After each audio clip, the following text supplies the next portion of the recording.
Hello, I'm Sie'Aira Casey. And I'm Liz Alvarez. Today we're here with TV20 at Lorain High School. We're here with Governor Tim Walz. Well, thank you both for having me. It's exciting to be here at Lorain High School. Thanks for giving me a few minutes. Yeah. Today we're interviewing him, starting with Liz Alvarez. So my first question is, how can the Democratic Party shape its platform to resonate with voters and increase its chances of success in the midterm and the 2028 election? Yeah, we have to show people that the policies we're advocating for improve their lives, whether that is access to health care, making home ownership more available. For younger folks, making sure that we're taking issues like gun safety in schools seriously, but also about career training and education. And I continue to say that we can't point to, if you don't win an election, that there's something wrong with the voters. You just need to do a better job of, I think, getting out those messages. And I am convinced that those issues are nonpartisan.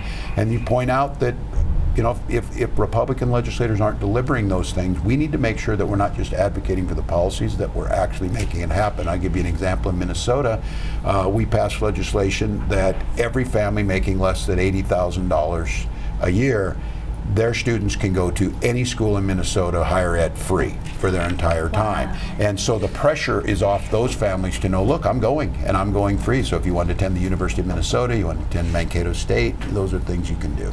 Wow. Based on your answer, how do you connect with your younger citizens, like students, younger voters? I think I said it's policies, but we show them that politics is something noble. I hear a lot of times, I'm just not that into politics, and then I remind younger people that politics is into you, whether it's making it harder to own a home, harder to get an education, all of the things that should matter to you, and then show that their voice matters. I had younger people working on my campaigns, and we were working for paid family and medical leave, and they worked on the campaign, we won, and then 9 months later we passed that piece of legislation. They saw a direct connection between political activism and improving people's lives, and I think that's what we can do. So as an inspiring college student, how concerning do you think it is that efforts to dismantle DEI initiatives are leading to the elimination of historical accomplishments of minorities who have been honorably serving our nation? Yeah, I worry about this because I think it doesn't take in the historical context of this country. I think it is simply not debatable. Not all of us start at the same starting line on things. Right, yeah. And I think one of the things that I've always talked a lot about is we don't talk enough about why are we focusing so heavily on making sure that communities are represented. It's because, one, because the underrepresentation in years past, but more importantly, for example, in the state of Minnesota, 70% of our workforce and leadership is going to come from communities of color. It does all of us the best to make sure that they have the best education, the best opportunities, the best health care, the best access to capital if they want to be entrepreneurs. Right. And I think I've been talking a lot about this. I think this got defined for a lot of people the wrong way, and we really define it about opportunities for all of us. So I do worry that it makes it harder. I tell people, and this is true, people my age, when I was like you in high school at the time, two things I never worried about. I think back on these, I never worried about being shot in school, and I never worried about how to pay for college. Not because my family was rich, they weren't at all, but it was affordable and anybody could go. What that did was gave me the ladder of opportunity to do what I wanted to do. I'm afraid there's a lot of people out there use that ladder and now they're pulling it up behind them, so the rest of us can't go. So I would leave you with this. I think it's important for folks my age to note it is much more difficult to be a young person today than it was when we were growing up. Both societal pressures, economic pressures, and opportunities, all of those things are more challenging. I think it's really important that elected officials are hearing that, trying to do something about it. If you could change one thing about the American political system, what would it be and why? Wow, that's a good one.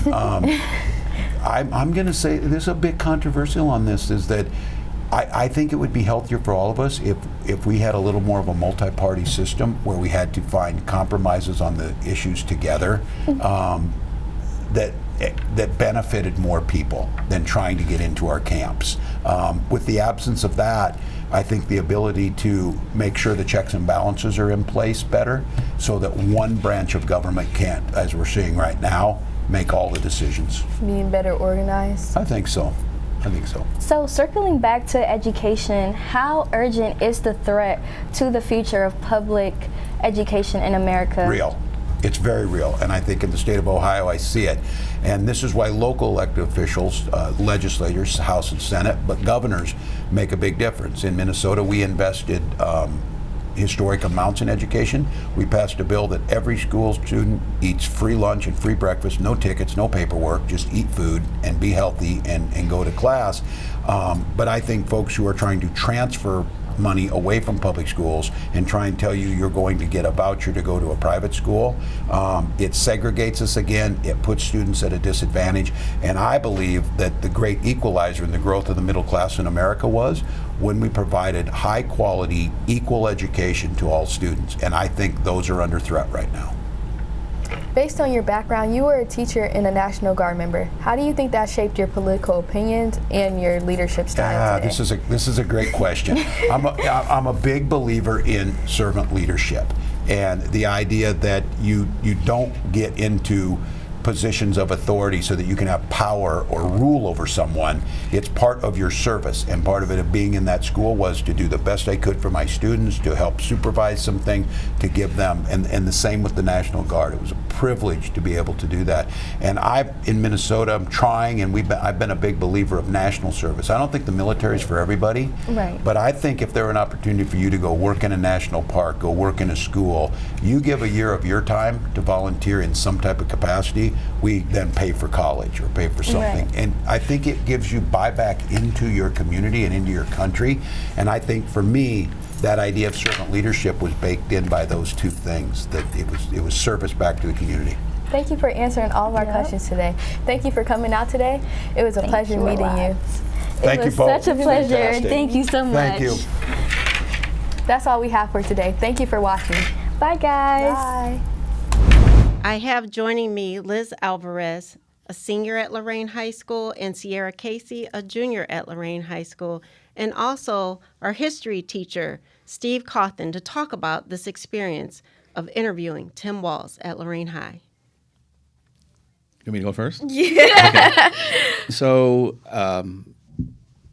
Lorain City Schools reached out to me, I think it was Monday morning, and said that Governor Walz is going to make a trip to Lorain to do a rally, and would I have an idea of maybe somebody or students that would be interested that could interview him, or that would be able to sit down with our TV crew and do a short interview.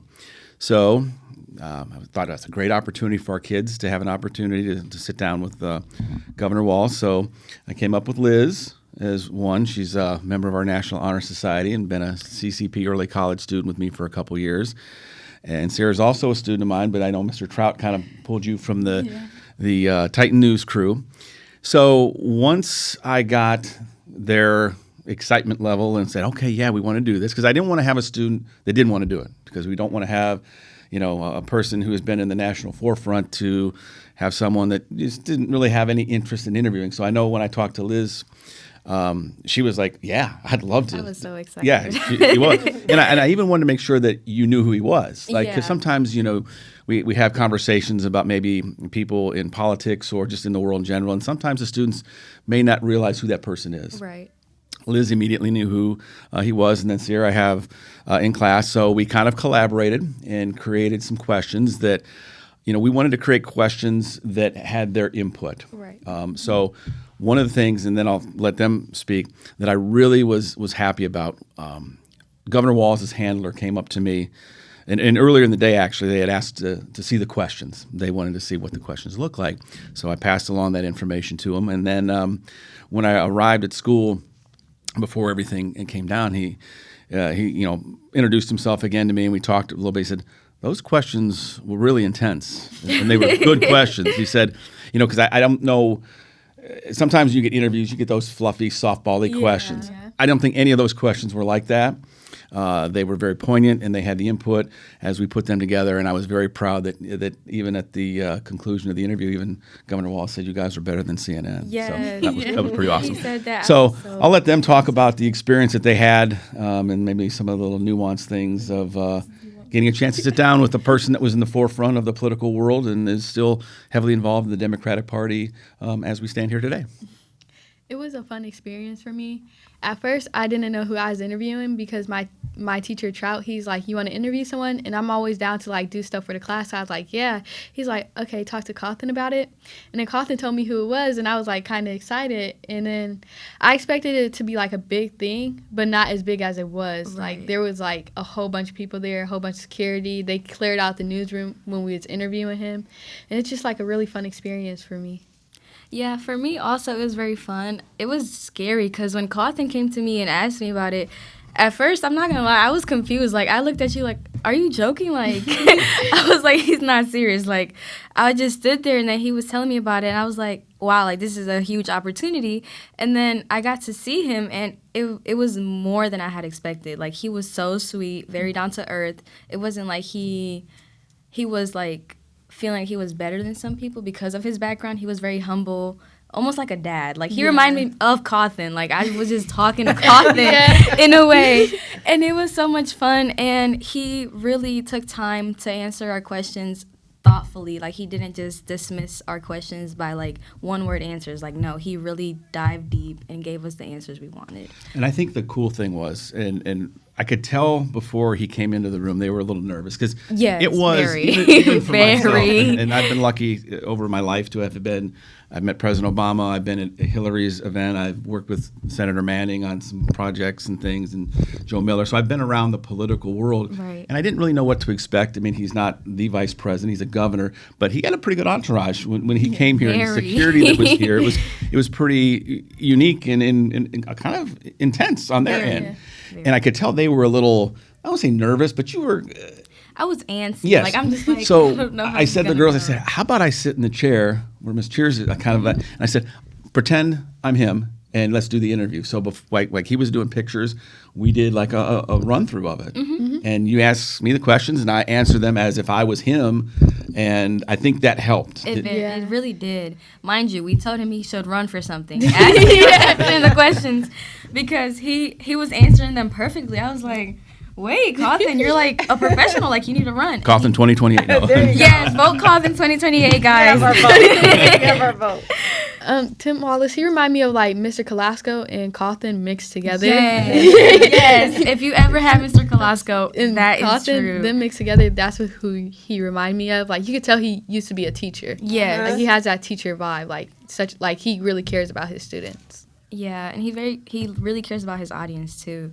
And to me, it seemed like he wanted to keep talking to us. Like, he didn't want them to stop. Yeah, from but the talking time to was us. such limited that he had to stop, but he wanted to more. Well, if you remember, even his handlers, like you, and I came to you guys and said, hey, you might only ask 2 or 3 questions. Right. And then once, and you guys picked your top 2 or 3 of the 5 that each of you had. And then as it kept going on, it's like, they keep asking more. And no one was doing the TV wrap-up thing, and you guys kept going. And then it was like, you asked all 10 questions. That was awesome. Like, it flowed perfectly. I really loved it. Very smooth. You guys did a phenomenal. I was so proud, and my wife and daughter were kind of sitting with like, those girls are so awesome, and how they're just going and asking the questions. You had such a great demeanor, you know. It was all thanks to you. Well, I appreciate it.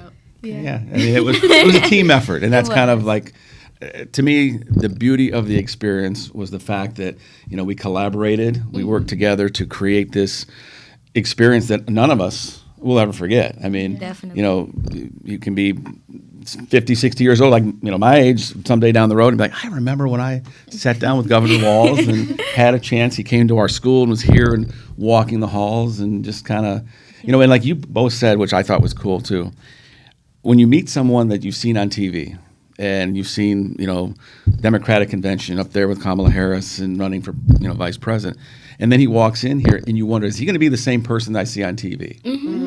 And he very much felt, to me, the same guy that I've seen on TV. Very, like you said, you could tell he was a teacher. Yes. He had an easygoing demeanor, and it was just very comfortable, Very. Yeah. you know. Because I know even my wife had said, it's a pleasure to meet you. And he looked at her and said, no, it's a pleasure for me to meet you. Kind of like turning it around to make it very humanistic, which I thought was nice. He's a people person, and that was what made it so much more enjoyable and comfortable for me. Because he was just so natural, like a dad, like literally like a dad, or like a teacher. Yeah. So. Yeah.